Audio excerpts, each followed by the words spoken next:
High, আমি প্রণব।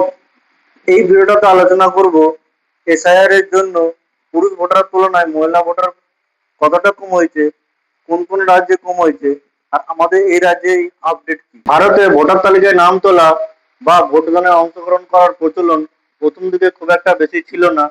পুরুষ voter তুলনায় মহিলা ভোটার সংখ্যা অনেকটাই কম ছিল। সময়ের সাথে সাথে সবকিছু পরিবর্তন হতে থাকে, সব বিষয়ে মেয়েদের অংশগ্রহণ বাড়তে থাকে, আর ভোটার তালিকায় নাম তোলা বা ভোটদানে অংশগ্রহণ করা থেকেও বাদ যায় না।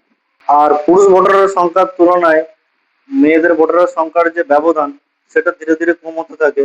আর ভারতবর্ষের গণতন্ত্রে মেয়েরা একটা বিশেষ শক্তিশালী হয়ে ওঠে। আর সেই কথাই মাথায় রেখে বিভিন্ন রাজ্য সরকার মেয়েদের নানা সুযোগ সুবিধা দিতে থাকে এবং নানা ভাতা দিতে থাকে। আমাদের পশ্চিমবঙ্গের কথাই যদি বলি, সেখানে লক্ষ্মী ভান্ডার, বিধবা ভাতা আর রূপশ্রী কন্যাশ্রী তো আছেই। আর এই ব্যবধান কমতে কমতে 2019 সালে প্রতি হাজার পুরুষে 926 জন মহিলা ভোটার সংখ্যা এসে দাঁড়ায়। আর যদি পশ্চিমবঙ্গের কথাই বলি, এসআইআর শুরু হবার আগে প্রতি হাজার পুরুষে মহিলা সংখ্যা ছিল 969 জন।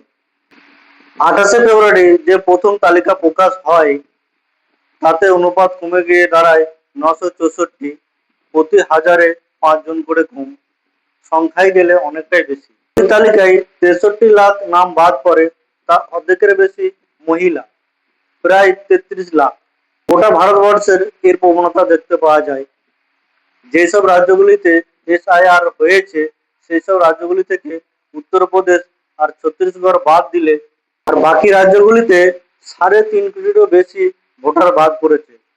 আর তাদের মধ্যে অর্ধেকের বেশি মহিলা, প্রায় 58%। উত্তরপ্রদেশে 2.5 কোটি ভোটারের মধ্যে প্রায় 1.5 কোটিরও বেশি মহিলা ভোটার বাদ পড়েছে। আর তামিলনাড়ুতে 97 লাখ ভোটারের মধ্যে 51 লাখ মহিলা ভোটার বাদ পড়েছে।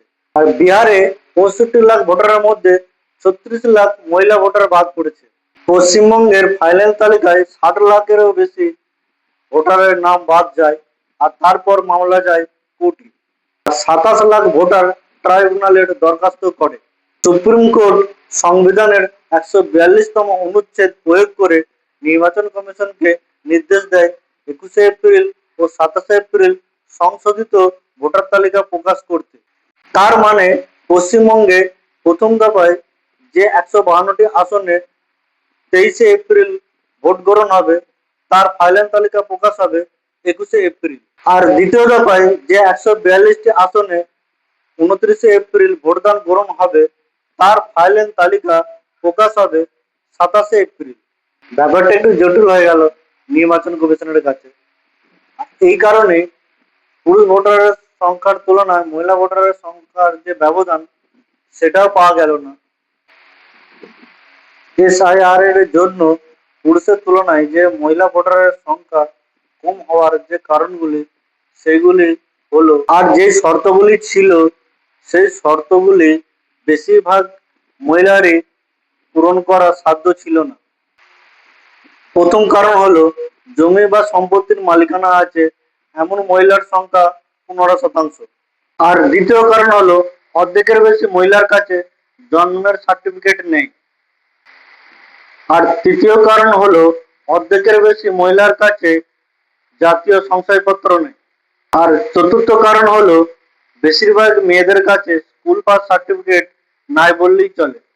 পঞ্চম কারণ হলো, বিয়ের পর মেয়েদের নানান নথিপত্রে স্থানের পরিবর্তন ও নামের পরিবর্তন হয়, এটাও একটা কারণ। ষষ্ঠম ও শেষ কারণ, অনেক পরিবার আছে যে বিয়ের আগে প্রাপ্তবয়স্ক মেয়েদের ভোটার লিস্টে নাম তুলতে চায় না। এই কারণগুলি হচ্ছে আমার নিজের মতামত। আরো যদি কিছু কারণ থেকে থাকে, কমেন্ট বক্সে তোমরা জানাতে পারো। দেখা হচ্ছে পরের ভিডিও।